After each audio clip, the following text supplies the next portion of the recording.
It should be up again. If you want to test that.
We scored a series of runs.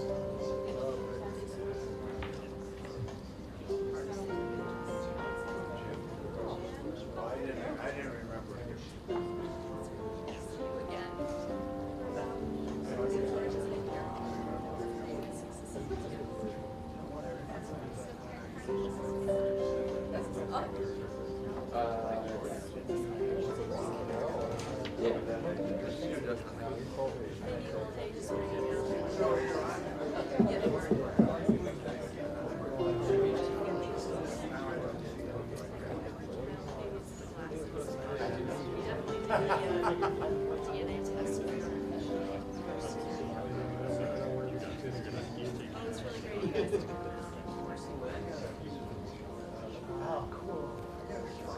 Test 1, 2, 3, 4, 5, 6, 7, 8, 9, 10.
Lip sync test 1, 2, 3, 4, 5, 6, 7, 8, 9, 10.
That's what you need. But the first approximation.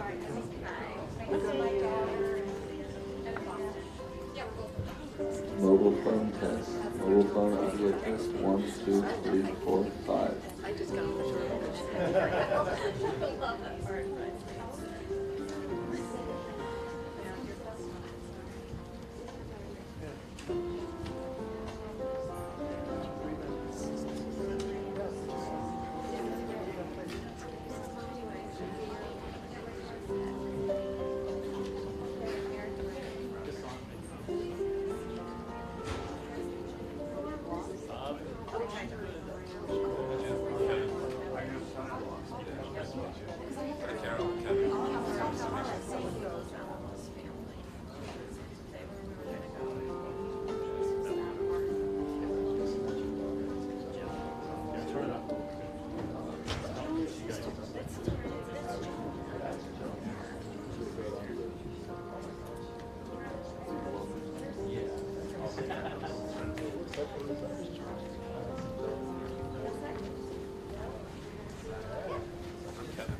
Caleb, I'm just gonna use the bathroom real fast.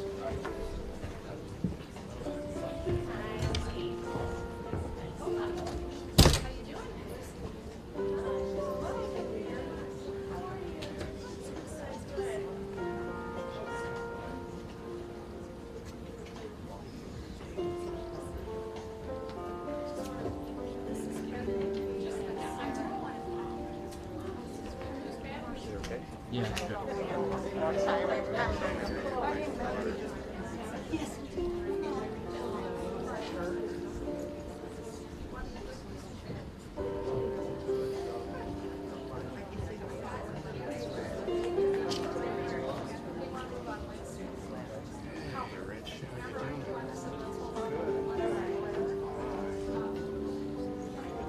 Tell you a story about radiation oncologist that knew you were kids. Yeah. Yeah, okay. Fine.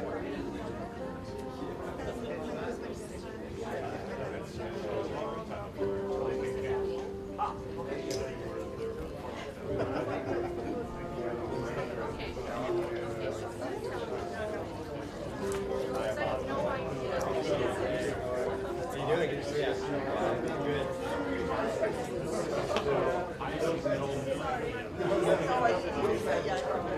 Probably like a long time ago. Yeah. Oh, yeah, no, we did.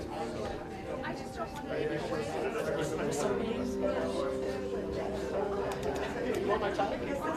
a long time ago. Yeah, yeah.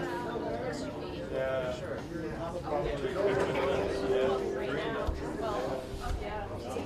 That's probably 5 years ago. But are we putting it on a base?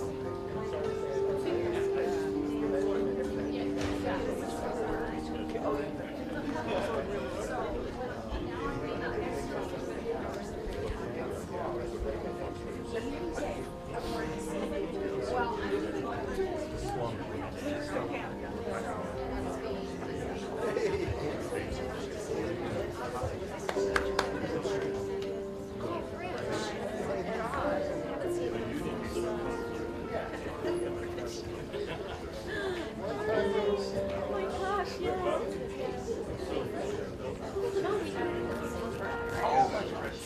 That I do. I don't have a great memory anymore.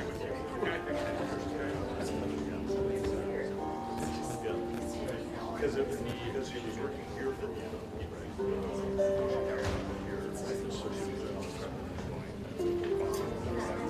I do.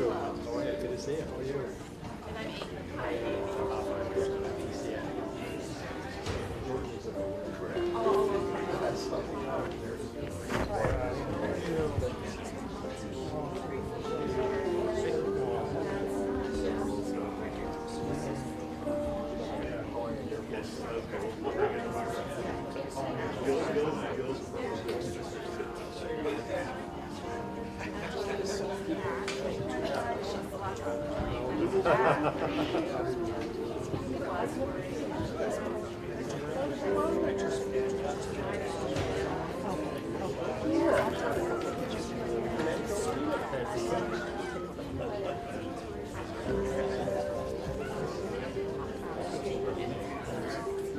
This is our lead. The rest of you is one.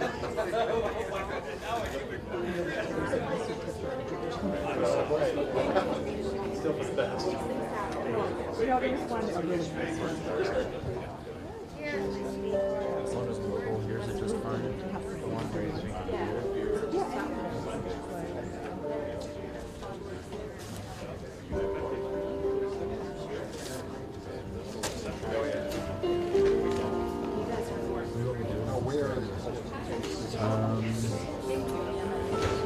it's not going to be too long. You can chill back here with me. You can be on the computer monitoring. Sometimes commentators will say, like, oh, like, take care, like, what's that audio? The camera took it away. Of course. So this is it, basically. You know how you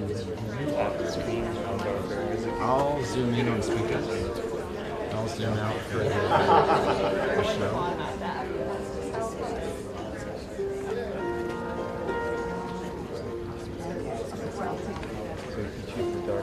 Yeah. Yeah, start. That's as long as it gets. Yeah. Really? Would you really? If I bring it up, it'll get too dark. Well, that's it. What I can do though is do my shutter. It'll blow up somewhere, right? But it'll come apart. You guys good? You need anything? We're good. I'm gonna have to leave in a few minutes. Fine tuning. So we're good though. We're all set up. The mic is in. So we can start to so Gotcha. we just sent the text, so we've got it right ahead. As soon as he gets Are we expecting him to go in? No, but Connie just sent it. A gentle reminder that he's first on. So. Is Mark? Yeah. Okay. It's not looking. Okay. Thought of that earlier.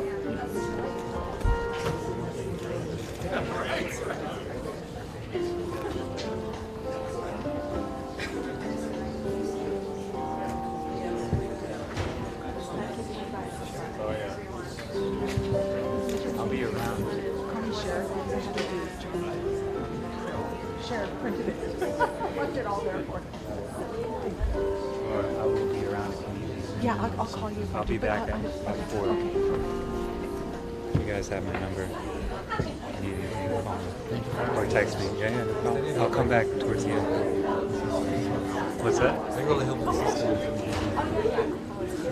I should be able to. Well, okay, I'll be back before you guys are done.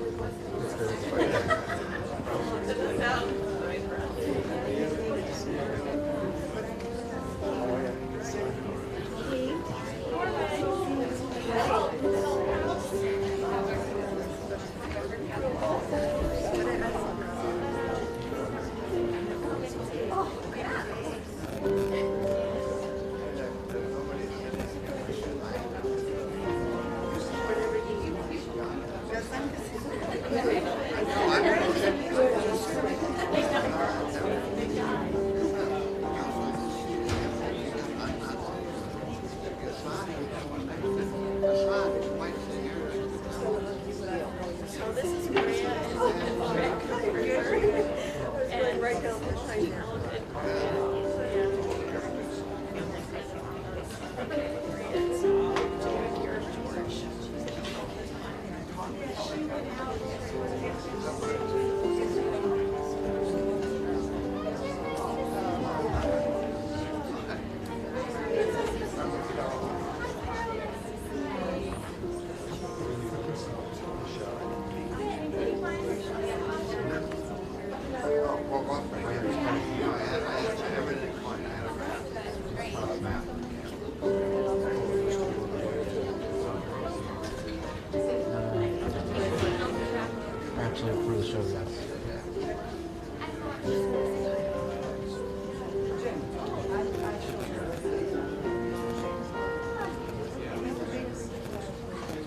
Hello and welcome. Thank you all for coming. My name is Dan Snowden-Nipp. I'm currently chair of this department. So many of you knew what was coming. George was careful to prepare us as best he could. And still, when it happened, it was a gut punch. We're all still reeling from that.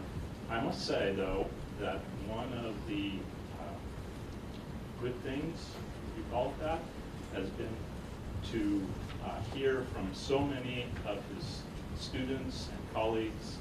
They've been sending remembrances, and those are truly wonderful to read. So we are collecting those on a memorial page for George, and I encourage you to, if you have a minute, just write down a little anecdote and put them up there.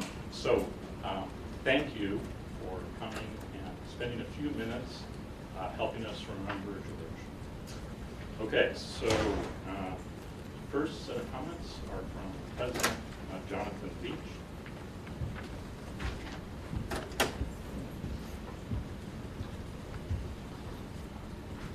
So welcome everyone on this sad occasion. I didn't know George very well, but I knew a number of people that he was close to and that he inspired. Alex Schramm spoke to faculty last week and described George with such warmth and humor and such a rich, keen sense of who he was, and described a kind of colleagueship and friendship that was truly moving. Patricia Alaresa, one of his prized students, remained his loyal friend throughout his life, and he was one of the very first people that she talked to me about when I came to Occidental. I think he changed her life, and it has made all the difference. Ava, his close partner, has spoken to me so much about what George meant to her and how he changed her life. And I think that's really the theme, the profound way in which George has intervened in people's lives and changed them dramatically and for the better. I cannot tell you how many alumni I've met who tell me about George when they talk about this, and tell me about what he was like as a teacher, what he was like as a mentor, what he was like as a friend after they graduated. So this is a celebration of George and what he meant to all of us, and it has been an honor and a privilege to be in his company.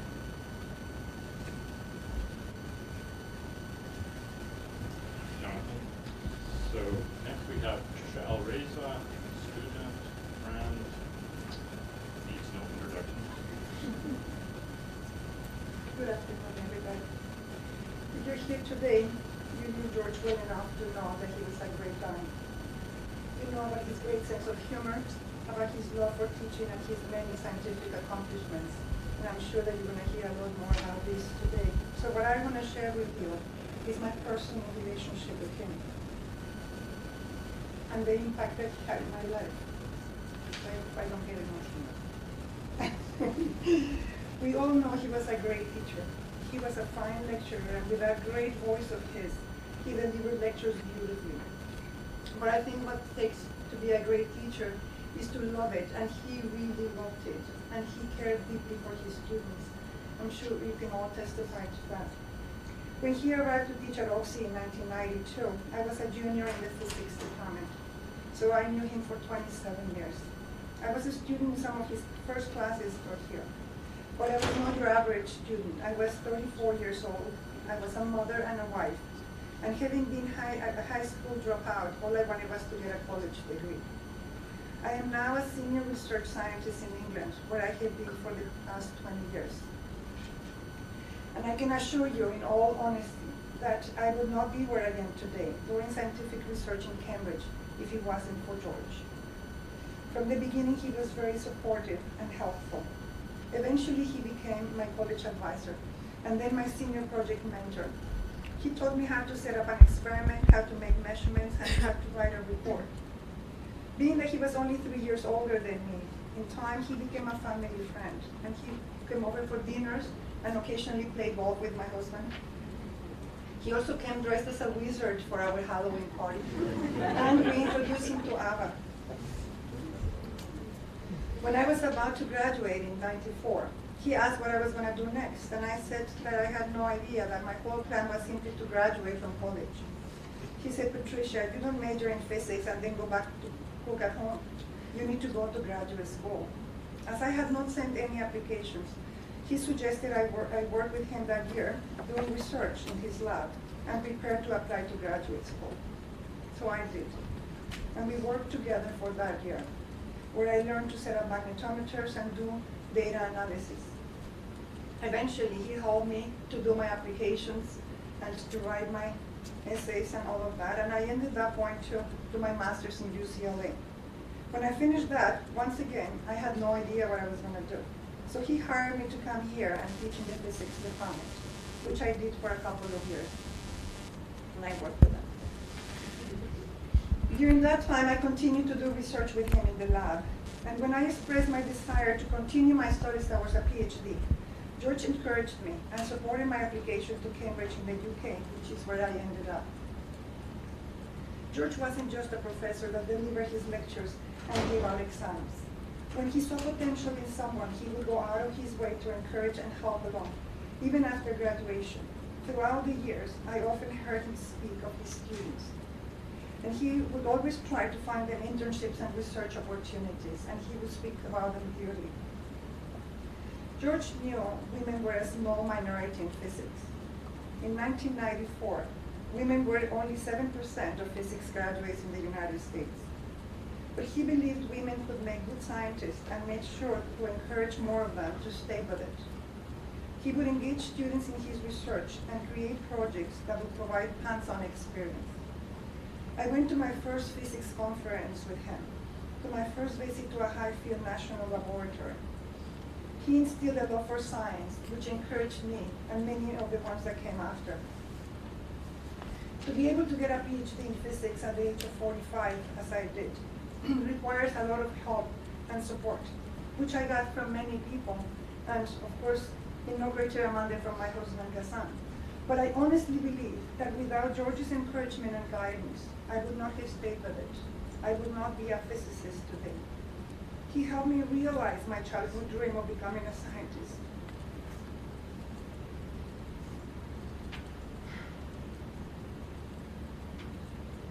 He believed in me way before I could believe myself. He was my teacher, my mentor, my colleague, and my friend. He was funny, generous, kind. And I will miss him thoroughly.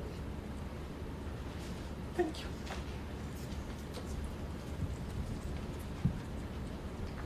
Patricia. So next we have Professor Alex Schramm, who was hired, I think, the same year that George was hired, and had an office adjacent to him his entire life.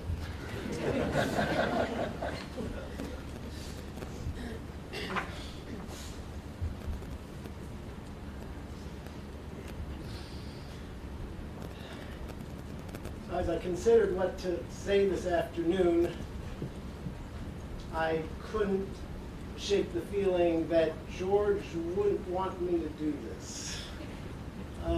He'd be concerned that it would all become too cloying, or he'd be described in a way that undermined the persona he liked to project.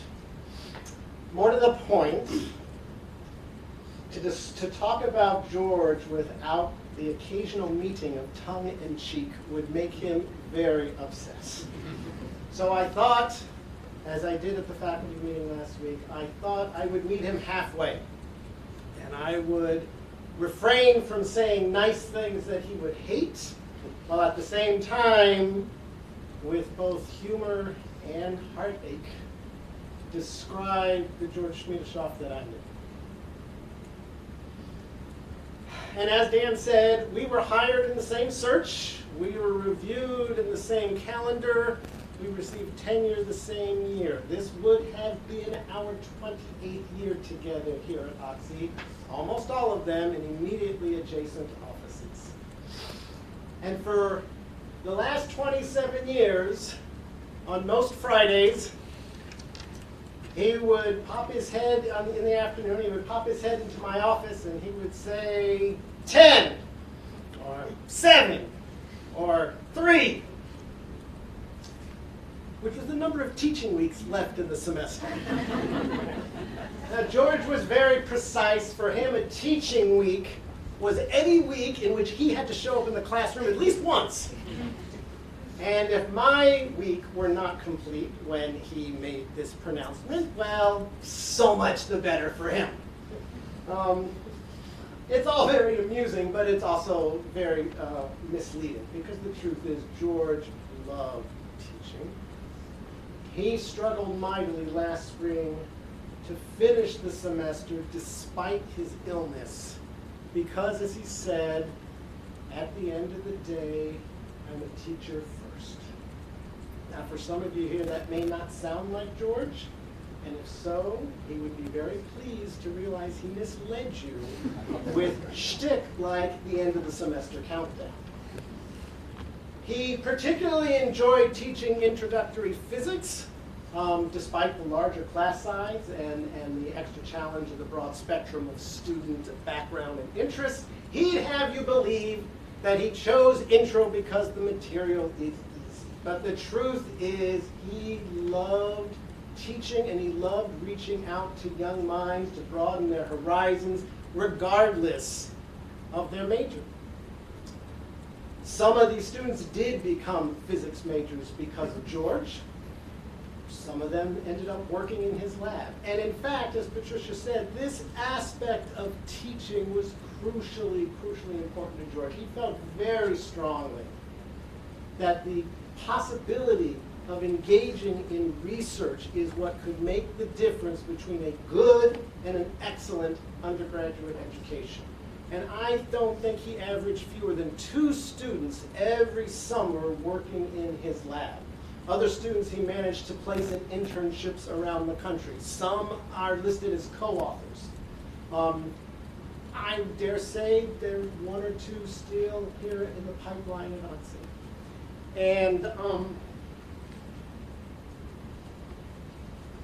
he was very proud of all of them, not just the ones that went off to have their own research and academic careers, but he was happy and proud of all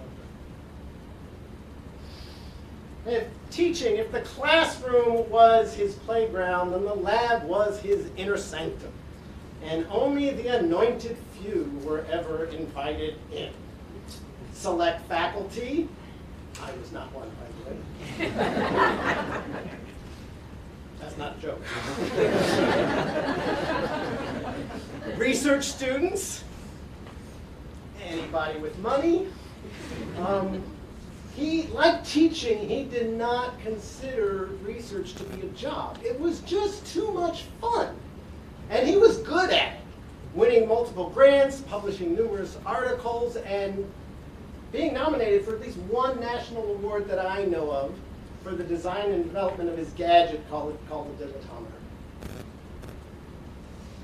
Complementing his dedication to teaching and research was his commitment to the physics department. Now, I think it's fair to say that he didn't think of us quite as much fun as he did teaching and research. Nonetheless, he said repeatedly over the years that the welfare of the department was one of his highest priorities.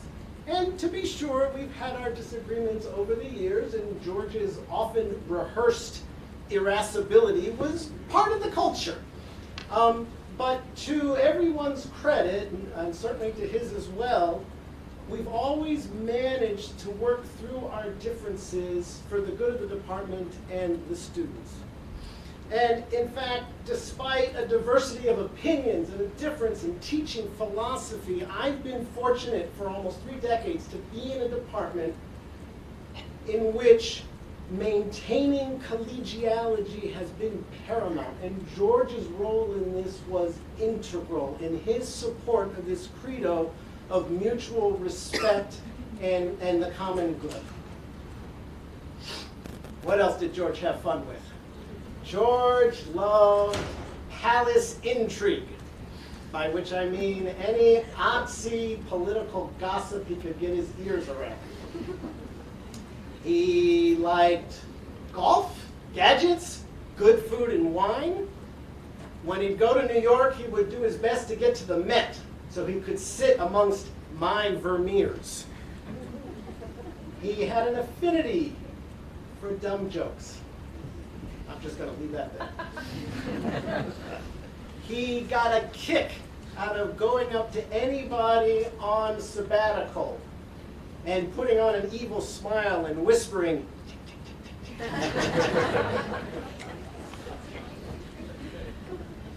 George did not have children.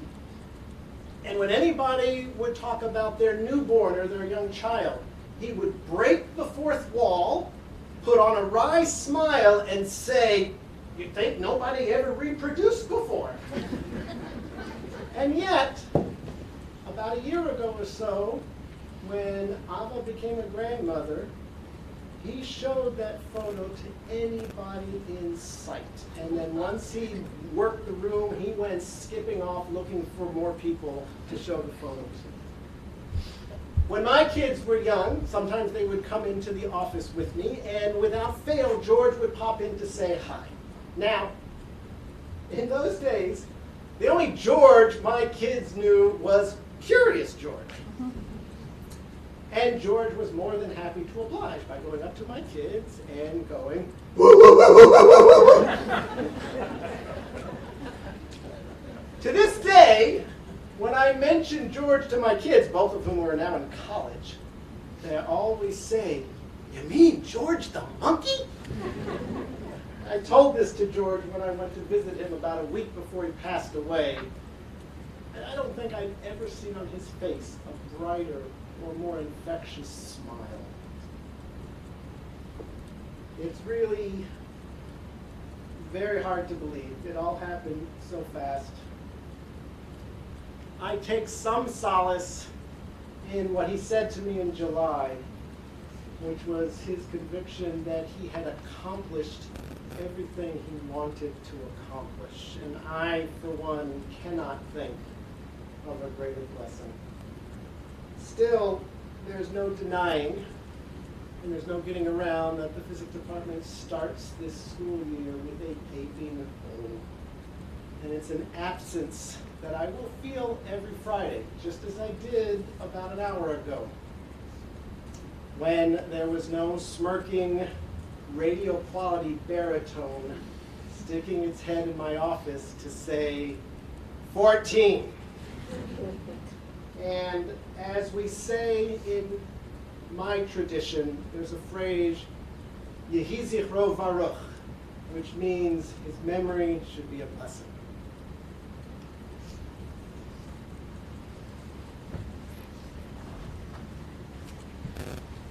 Thank you, Alan. Next, we have Jim Smith, a collaborator from Mexico.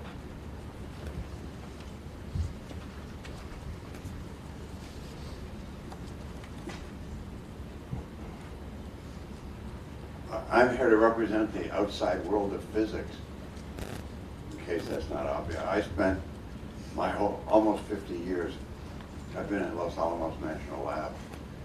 I met George in February 1985.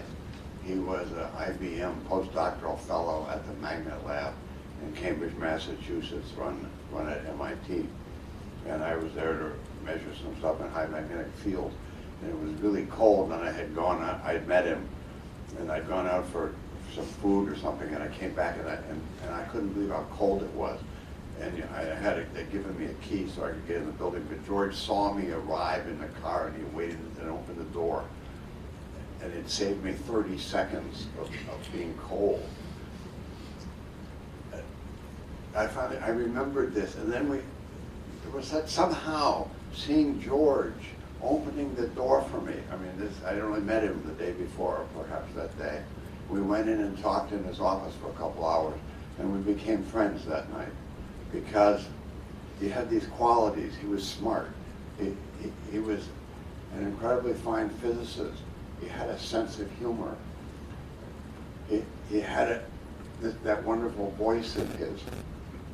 And anyway, so time went on, and I had done that kind of stuff. I recognized the parts. I can tell you what's in those parts of the picture. See, Priscilla smiles and agrees. She can as well. But anyway, I had switched over to making samples, and I was thinking all kinds of compounds, derivatives of uranium, beryllium-13, and intermetallic compound. And George, I provided a lot of samples for George over the years that he measured under these conditions, and so my name's on a lot of his papers. After his 2 years at the Magnet Lab, then he got a job teaching at Tufts. He couldn't find much of a job, and he finally went to Bowdoin College in Maine. And he loved New England, strangely enough, that he ended up here. He called it brag reflection. You know, he loved New England, and he got to Maine, and that's a physics term. If you go off the edge of the United States, you appear on the other side. So he appeared in Los Angeles and got stuck here. He always said it was brag reflection how he ended up here, trying to stay in New England. Anyway, in 1990, he goes to Bowdoin, and they keep hanging on. He spent 5 years teaching them, and they kept saying, "You can't. We're not going to hire you. You have to move on." And in 1990, I wrote. He sent me a list of addresses. I wrote like 35 letters to various schools and universities for him. And this was the days of bond paper and envelopes. This was even before faxes, and now when we do that, we send PDF files. But there was a woman who typed these things for me. I didn't have to do that. But he kept teaching at Bowdoin, and then in 1992, Bowdoin finally they said, I mean, it's hard for a department. George loved teaching. He was a good teacher, and they really loved him teaching there, but they somehow felt they had to get the faculty under control and have tenure track and all these things, and they said it was going to end. And George really was running out, and I had written about 50 letters by 1992. And he always said I had written more I must have written more letters for him than anybody else. They're too hard to count. But it's true that there have been 3 people in my life that I've written about 50 letters for. There's an irony here, though. He gets this job here, and then he tells me, Jim, it's okay, I got a job at Occidental. And then I checked, and I hadn't written a letter. Imagine imagine my interpretation. Thank God I didn't send my letter to Occidental.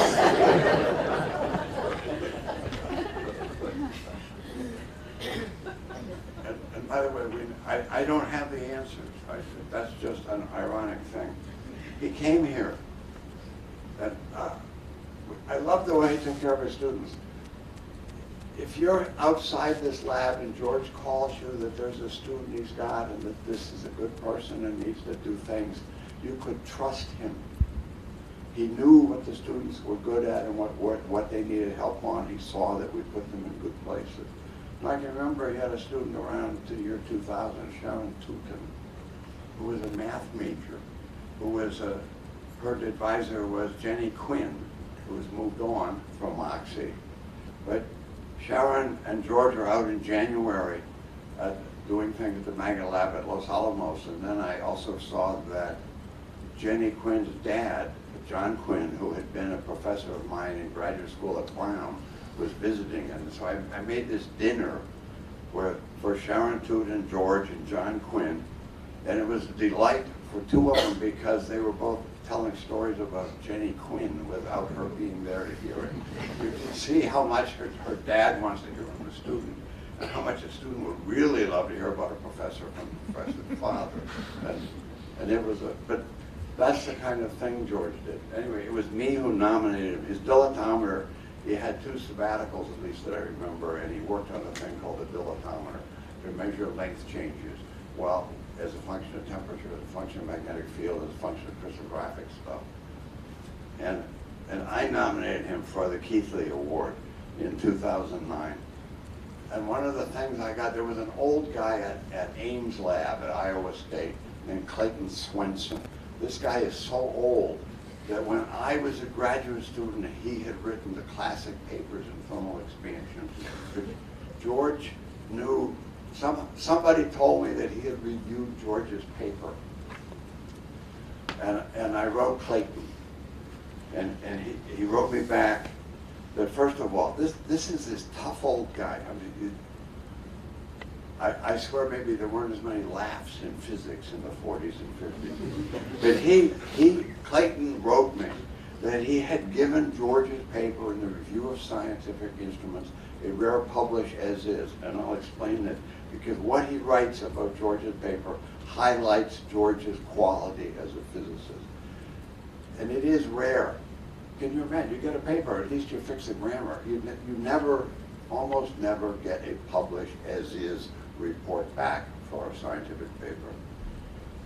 Clayton wrote, in 2006, the Review of Scientific Instruments asked me to referee the manuscript by George Schmiedeshoff et al., which described his novel miniature capacitance dilatometer. I had seen, with a somewhat jaundiced eye, a number of similar papers in the past, and was amazed and very pleased with not only the innovative and imaginative way in which he approached the solution to a very difficult experimental problem, that is, constructing a dilatometer for use with samples of various millimeter sizes, very small, over a range of experimental conditions, crystal orientation, temperature, magnetic field, but also his thorough documentation of the performance of this instrument. This is how George did science. He managed to answer my questions before I could ask them. The existence of this versatile instrument and his willingness to share details and advice to anyone interested in duplicating it has resulted in a minor explosion in the application of capacitance dilatometry techniques to investigation of the properties of solids. I mean, this is world-class science. This is what we all strive to do when we go in the lab to do something, and George knew how to do that. And George also loved teaching like you can't believe, and took care of students. He's sitting behind you, talking about Courtney Nelson is sitting behind you. You do know, and I hope the physics department takes care of her because I believe she was planning on working in George's lab this winter and being paid. And so Patricia was his first student and was a woman, and Courtney. Hold up your hand, Courtney. Everybody here should pay some attention. And that's George's last student, who's also a woman, and that also to his credit. And so George was really amazing, and we're all going to miss him.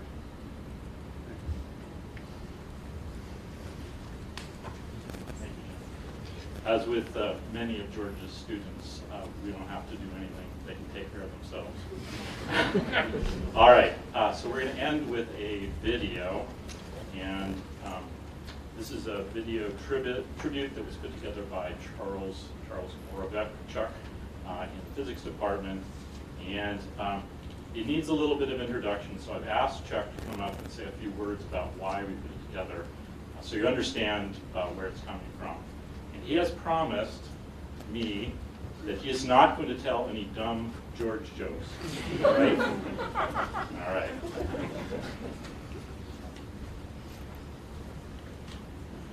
We were standing around in the physics office one day, and we were discussing what we could do for George. We were going to get a card and sign it, and that just wasn't enough. So we didn't even have any ideas. We were looking at each other, wondering what to do, and out of nowhere, I blurted out, "I'm going to do a video." And I was as surprised as anybody, because I have never done a video in my life. And so they said, "Well, what's the video going to be?" I can't tell you, it's a secret. So everybody immediately got suspicious. I think Dan was the most suspicious of all. You're just going to have to trust me. So they did, they trusted me. And I started working on the video, and it came along really well. And I'll tell you that the end result video you're going to see here this afternoon was exactly as I envisioned it that day. I had no idea where the idea came from. I had never seen it before. I didn't see it on the internet or anything. It was an original idea, and it turned out exactly like that inspiration of that day. So anyway, somewhere along the line I got an email from Abba that said, "I don't know what your plans are, but you better hurry because George is not doing well."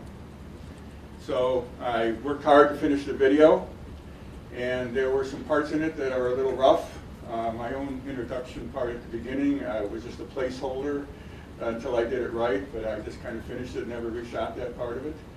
And I finished it up, and then the challenge was to get George over to Oxy to show it to him. So we set up a date with Ava, and that date passed, and then Dan tried to make a date to get George to come over to go through his lab, and that never happened. And so finally on one Friday I said to Dan, if I don't hear from George on Monday, I said on Tuesday I'm going to go over and knock on his door and just show it to him myself. And that was the day that I got the phone call from Alec that George had passed. So anyway, George never saw the video. Anyway, so I'll show it to you here this afternoon. I know George would have liked it, and I hope you all like it too. Hit the space bar, Dean.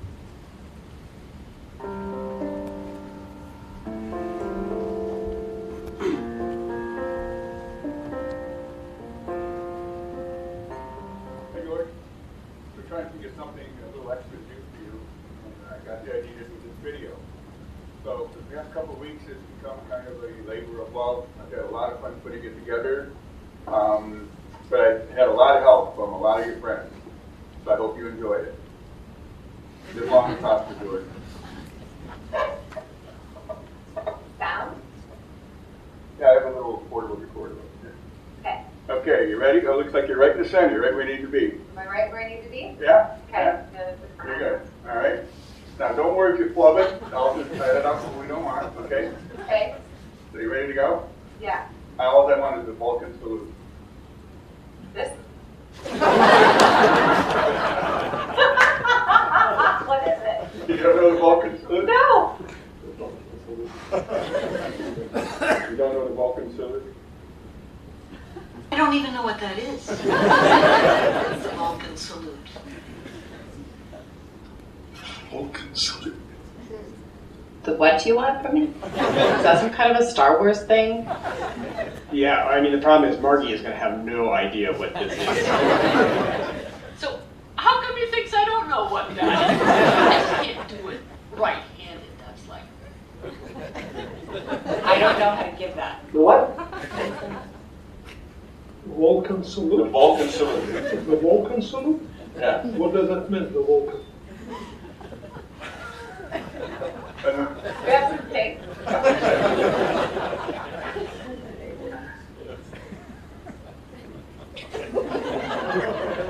Oh my God, I won't do it. Hold on. No, my fingers won't stay. Whenever you're ready. No, you have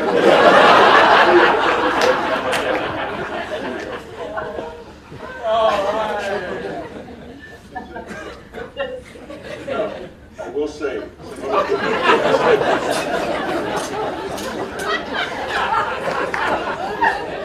I have to do it with this hand.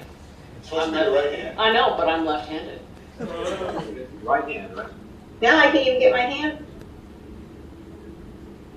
Is it this way or this way? This way. That's it. All right. What do I do with my thumb? Like this? Yeah. Can't do this. No, it's not.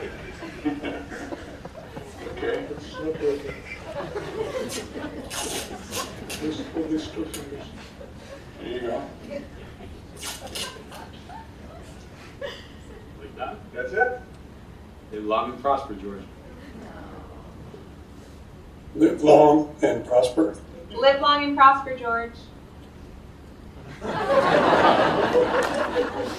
Ozzy too. Live long and prosper. Live long and prosper, George.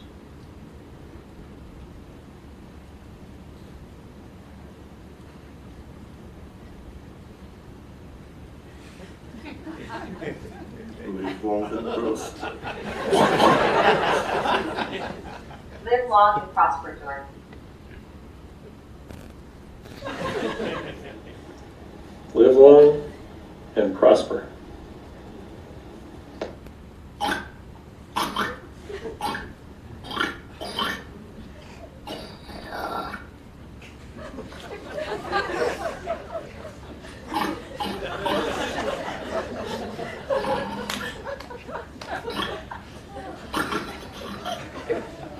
Live long and prosper, George.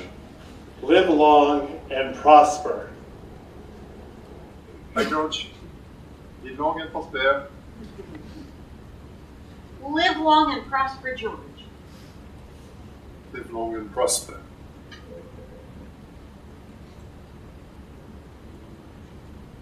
long and prosper.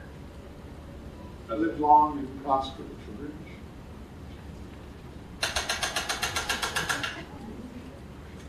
Live long and prosper. Live long and prosper.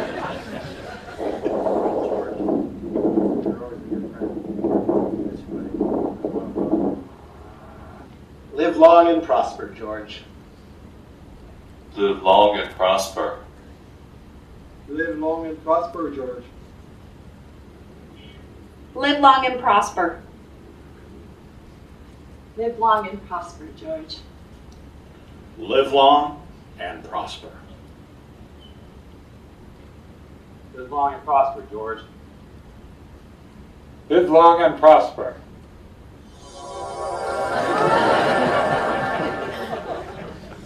Hey, George, live long and prosper.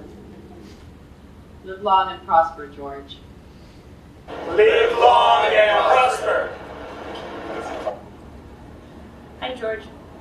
Live long and prosper, and peace and long life.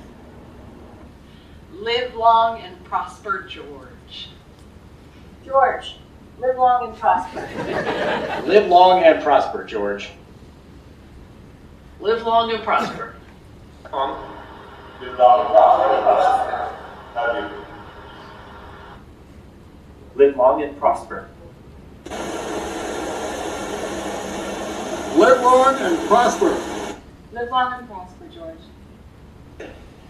Live long and prosper, George.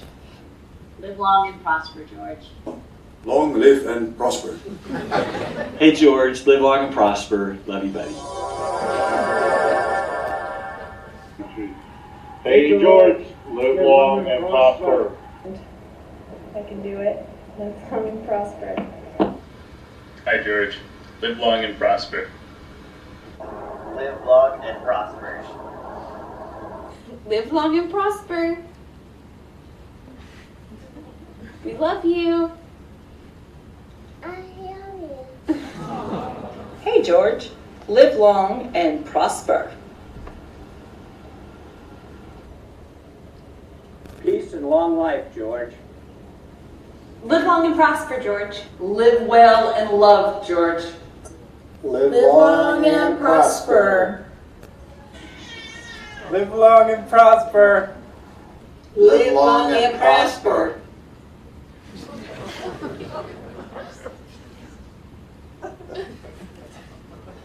Live long and prosper.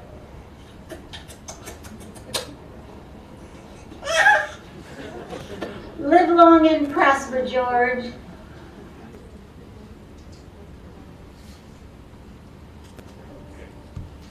So, thank you again for coming.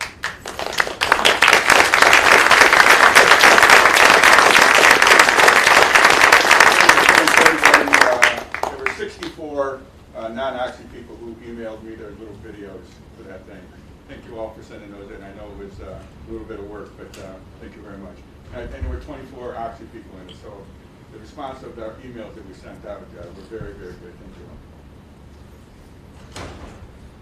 So please join us for a reception across the patio in the AGC Commons. Thanks for coming.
You were fantastic.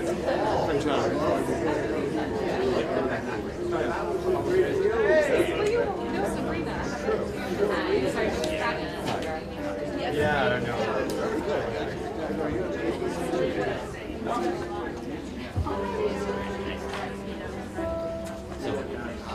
What's the learning happening in the